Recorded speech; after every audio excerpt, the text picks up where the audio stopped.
આ તમે જોઈ રહ્યા છો એ પેરિસ જેવા રસ્તાઓનો આજે તમને નમૂના બતાવવાના છે. અમે એને વીરુભાઈ છીએ. આ ગુંદાથી જામપર જવાના રસ્તા છે. આમ તો દેવભૂમિ દ્વારકા જિલ્લામાં દરેક જગ્યાએ આ જુઓ તમે, આ ખૂબ સુંદર બનાવેલો છે રસ્તો. જોયું તમે જુઓ આ કે આખો રસ્તો એવો બનાવેલો છે પેરિસ જેવો. ભાજપના નેતા કહે છે ને કે આ પેરિસ જેવા જ રસ્તા છે, અને એ પેરિસ જેવા જ છે ખરેખર. અને તમે અહીંયાથી જાઓ એટલે તમને આમ લાગે, અને અહીંયા કઈ બાકી નથી રહેતું. જુઓ આ જોઈ લો, અહીંયા કોન્ટ્રાક્ટર કમાતો હોય છે. આવો આગળ વીરુભાઈ, આ રસ્તો કયો રસ્તો છે ને આવા જ બધા રસ્તા છે? ભાણવડ તાલુકામાં મોસ્ટ ઓફ બધા આવા જ રસ્તા છે ને અધિકારીઓને કેટલી વખત જાણ કરીએ છે ને યશુદાનભાઈ, એ જવાબ જ નથી આપતા. આમ તો અધિકારી કોઈના ફોન નથી ઉપાડતા, આ સ્પષ્ટ વાત છે. આ જુઓ મિત્રો, આ થાય છે કેમ? ભાજપના સરકાર છે, ભાજપના નેતાઓ જવા દે. આ રસ્તો જુઓ, હવે આમની ગાડી છે, એ ગાડી પણ નુકસાનમાં કરશે. જાઓ જો આ આખી ગાડી હલક ની લીક થતી હશે, જોઈ લ્યો આપ. બરાબર છે. તો આ આખો રસ્તો જુઓ તમે. ભાજપના નેતાઓ મલાઈ ખાય છે ને એટલે આવા રસ્તા છે. ભાજપના કમલમ ક્યાંય પડ્યા છે જોયા તમે? ભાજપના મુખ્યમંત્રીનો કે ભાજપના મંત્રીનો બંગલો પડ્યો એવું જોયું તમે? નહીં જોયું હોય. શું કામ? એને એની ચિંતા છે, એને ખબર છે કે ભાઈ પાકો કામ કરવું પડશે, નહીં તો લોચા પડી જશે. બીજી બાજુ તમે જુઓ, આ જ ખેડૂત આ પાથરા પડ્યા છે, જ્યાં આખો વરસાદમાં પલળી ગયો છે. આ મગફળી હવે આ જે ભૂકો કહેવાય એ તો કામ જ નથી આવવાનું, અને મગફળી પણ ભીની થઈ ગઈ છે, એ પણ અડધી ઉગી ગઈ છે, એ પણ કામ નહીં આવે. આ બાજુ પણ જુઓ, આ બાજુ પણ જુઓ તમે. માત્ર ખાલી એક ખાડો નથી, જુઓ આ ખાડાઓની ભરમાર છે. રસ્તો ડામર જ ગાયબ થઈ ગયો. આ ડામર ગાયબ થઈ ગયો છે. રસ્તો છે કે રસ્તામાં ખાડા છે, ખાડામાં રસ્તા એ ખબર નથી. બધા પાછા આવા એક રસ્તા છે. મારે આ એક રસ્તાથી લાઈવ નથી કર્યું. હું જોઈ રહ્યો છું ખંભાળિયા જિલ્લામાં, દ્વારકા જિલ્લામાં કોઈને નથી દેખાતું. અધિકારીઓને નથી દેખાતું, ભાજપના નેતાઓને નથી દેખાતું, કારણ કે મલાઈ જ ખાય છે. એને ક્યાંથી દેખાય? જુઓ યશુદાનભાઈ, આ રસ્તા માટે કેટલી વખત મેં રજૂઆત કરી છે કે આ રસ્તાનું કંઈક કરો, રસ્તાનું કંઈક કરો, છતાં અધિકારી એમ કે છે ટેન્ડર પ્રક્રિયા ચાલુ છે, ટેન્ડર પ્રક્રિયા ચાલુ છે. કેટલો ટાઈમ આ ટેન્ડર પ્રક્રિયા ચાલુ રહેશે? અને આ રસ્તો કેટલા વર્ષ થયા નથી બન્યો. અને હું તો જનતાને કહું છું કે જાગૃત બનો. આ તમારા રસ્તા નથી આપતા, એ બીજું શું આપવાના છે? કેટલી વખત તમે ગામના સરપંચોએ એટલી વખત લેટર પેડ ઉપર રજૂઆત કરી છે કે આ રસ્તો બનાવો, આ રસ્તો બનાવો, કારણ કે આ લોકોની પ્રાથમિક જરૂરિયાત છે. પણ અહીંના અધિકારી કે નેતાના પેટનું પાણી નસલતું. ત્યારે આ વીરુભાઈ છે. વીરુભાઈ વર્ષોથી ખેડૂતો માટે અહીંયા લડે છે. આમ આદમી પાર્ટીના નેતા પણ છે. આમાં તમને ક્યાં ડામર દેખાતું હોય ને તો મને કહો. આમાં ક્યાં ડામર દેખાય? અહીંયા જરાક છે હો ભાઈ, સારું છે, થોડું ઘણું સારું કર્યું છે ભાજપ પડે, નથી કર્યું નથી. આ બિચારા ઉપર એવું આપણે કરીએ એવું ના ચાલે. એક કટકો ડામર તો એને નાખ્યું છે બિચારા ભાજપ પડે. હવે તમે વિચાર કરો, આ આખા રસ્તા છે એ તૂટતા જાય છે. ગાડીઓ ચાલે, બાઇક ચાલે, પીઠ કમરના દર્દ, આ બધું દવાખાનામાં રૂપિયા અપાય, બધું પ્રજાએ આપવાનું. ગાડીઓના ટેક્સે પ્રજાએ ચૂકવવાનું. આજે આ આખી તમે જુઓ આ ગાડીઓ, અને બિચારા બધા અહીંયાથી પસાર થાય, પાછા મતે ભાજપને જ આપે. એવું નથી કે આ રસ્તો છે ને 18 ગામને જોડતો રસ્તો. પોરબંદર થી આ બાજુના 18 ગામને જોડતો આ રસ્તો છે, અને 1 મિનિટમાં વાસણ પસાર થાય જ. આવો રસ્તો છે, પણ આ લોકો માટે બહુ જરૂરિયાત વાળો છે, પણ સરકાર માટે જરૂરિયાત વાળો ના હોય ને એવું લાગી રહ્યું છે. અને માત્ર આ એક રસ્તો અહીંયા ખેડૂતે આપઘાત કર્યો છે. આગળ ખેડૂતે જ્યાં હું હમણાં ગયો, બધા મલાઈ ખાનારા જેટલા નેતાઓ, બધા ભાજપના નેતાઓ રસ્તામાં મલાઈ ખાય, બ્રિજમાં મલાઈ ખાય, સ્કૂલમાં મલાઈ ખાય, તમે આ પવનચક્કીઓમાં મલાઈ ખાય, સોલારમાં મલાઈ ખાય, જમીનોમાં મલાઈ ખાય, ગૌચરો દબાવે, આ બધું ખેલ કરે. એટલે એને ભાજપ સરકાર જોઈએ છે.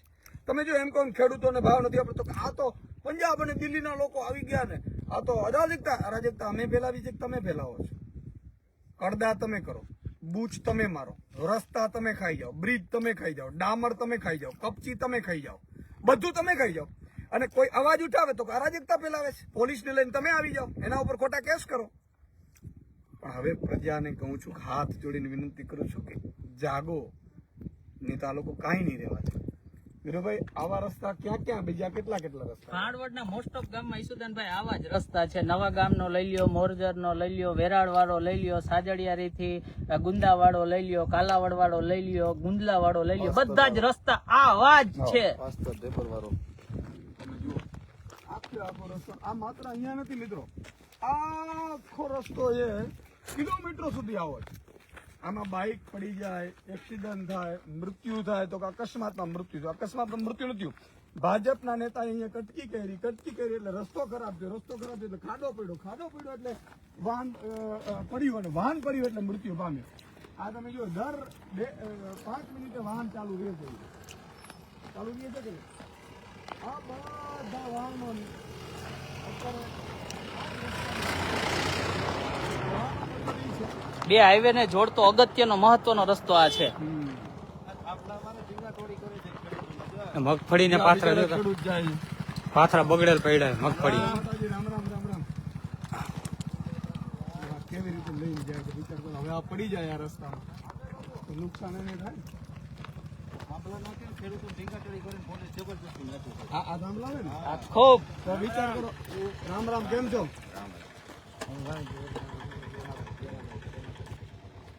એટલે અહીંયા તમે જો થાંભલા પણ ભાજપ વાળા નખાવડાવે, ટીંગા તોડીને કરીને નખાવડાવે.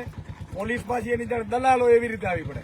કેમ જાણે એને માસીના દીકરા થતા હોય, મલાઈ મળે છે. એટલે આ બધી પોલીસને પણ કહેવા માંગુ છું, આ બિચારા છકડામાં જતા હોય કેવો છે રસ્તો ખરાબ હાવ ખરાબ છે.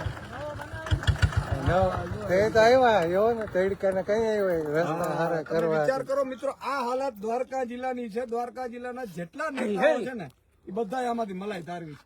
આ થાંભલાઓમાં મલાઈ તારવી છે, રસ્તા ઉપર મલાઈ તારવી છે. આની એક જ દવા છે, આને લાત મારીને કાઢો ને તો બધાનો હિસાબ આપણે 27માં કરી લઈએ અને વ્યાજ સાથે કરી લઈએ. અને મને ખબર છે ક્યાં આનો માલ ક્યાં ગયો છે ને ક્યાં રાખીને બેઠા છે, ક્યાં જમીન લઈ લીધી ને એ ખબર. તો કહેવાનો મતલબ એ છે કે પ્રજા જાગૃત થાય. ઈસુદાનભાઈ માંડવી ની હાલત તો જુઓ, પાથરા પડ્યા, પૂરું થઈ ગયું માંડવી નું, કઈ છે નહીં કઈ. જરાક ચક્કર મારો જુઓ તો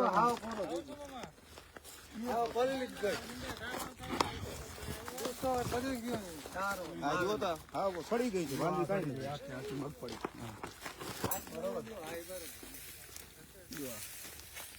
આખી બિચારી અને અહીંયા ખડી પડી છે અડધી, તો હવે ઉગવા મનશે મને લાગે. એ બધી ઉગી જાય ભેજવાળી. આ ભેજવાળી આખી આખી બરોબર છે. આનો ભૂકો તો આખે આખો ગયો, હવે પૂરું થઈ ગયું. અહીંયા તમે વિચાર કરો, મગફળીમાં ઉભો પાક, આ દેવુમાં બી એટલા માટે આપણે કહેતા હતા કે ભાઈ આ ખાલી કમોસમી વરસાદના કારણે નથી. મગફળી ઉભી હોય ને કમોસમી વરસાદ પડ્યો તો વાંધો નતો, પાથરા ઉપડી ગયા છે, બધું પતી ગયું આમને. હવે કોઈ ટેકાના ભાવે પણ કોઈ ખરીદે નહીં. હવે બધી ઉગવા માંડશે, 1 કે 2 દિવસમાં તો આ બધી મગફળી ઉગવા માંડશે. તો આ હાલત છે મિત્રો ચારે બાજુથી ખેડૂતોની. એમને એમ નથી, અમે રાડું દેતા, બહુ પીડા થાય. ઉગી ગઈ જો આ બધું ઉગવા માંડી મગફળી. જો આ 2 દિવસમાં મગફળી ઉગવા માંડી. જોયું? આમાંથી બધે કોટા કાઢશે. ધૂળમાં જરાક દબાણી હોય બધી નીકળશે. કાઢો તો જ કોટા કાઢશે. એટલે આ હાલત છે. જો તો મગફળી પડી છે એમને આખું પાક છે ને આવ્યું હાથમાંથી ગયું. બધી જગ્યાએ આ જ હાલત. તો ગુજરાતના ખેડૂતો માટે બહુ જ ઘણું કરવાનું છે, કારણ કે 70 વર્ષમાં તમે કાંઈ કર્યું નથી ખેડૂતો માટે. એટલે અમારા ખેડૂતો અત્યારે દુઃખી છે. જમીનો 10-10, 20-20 વીઘાની છે ને આપઘાત કરવું પડે. અને હારાઓ એ બુચસિયાઓ પાસે કાંઈ નથી ને, ખાલી નેતુડી બની જાય ગામડાની તો નેતુડી કમાય. જોઈ લો આ નેતાઓ, પ્રજાના પૈસે લીલા લહેર થાય. હા, આપઘાત કર્યો ને ખેડૂતોએ, અને મુખ્યમંત્રીને સમય નથી, એને ડિસ્કો કરવા એવા નબળા ને. જોઈ લો ડામર, આ તો ભાજપના નેતાઓ છે, થોડું ઘણું તો ડામર રાખ્યું છે. આવો બિચારા ખરાબ નથી.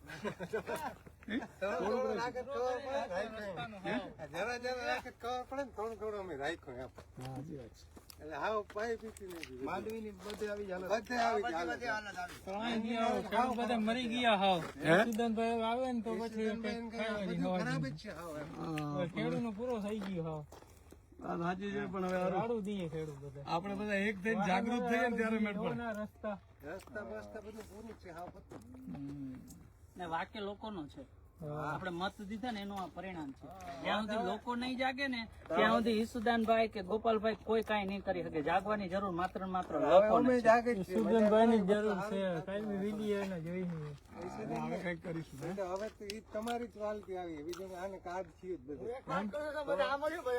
હે? હા. આપણે કોઈ મત દેખલો તો તમે હું દાખલો કરો રહેવા દે પબ્લિક ને મત નથી, પણ પ્રજા માટે કોકે તો બોલવું પડશે ને. ભલે મત નહીં દે બિચારો એ પીડાય. વિશાખ હોય કહી દો મોઢા માટે આપણે શું કહે? આપણે હવે દેશે હવે દેશે હવે દેશે. અંગરામ છે તેમ કહી દેજો શું કહી દેજો હા માલ ઢોકરો ને બહુ. ગુસ્સો કરો, બીજું કઈ માણસની વાત નથી. અને ચારો ક્યાં જવું ને એ વિચાર ખોટું છે મારું માંડવી ટેકામાં લેતા નથી ખોટું ના બોલે. હારી સિંતરમાં લે છે. ભલે તો. ભલે.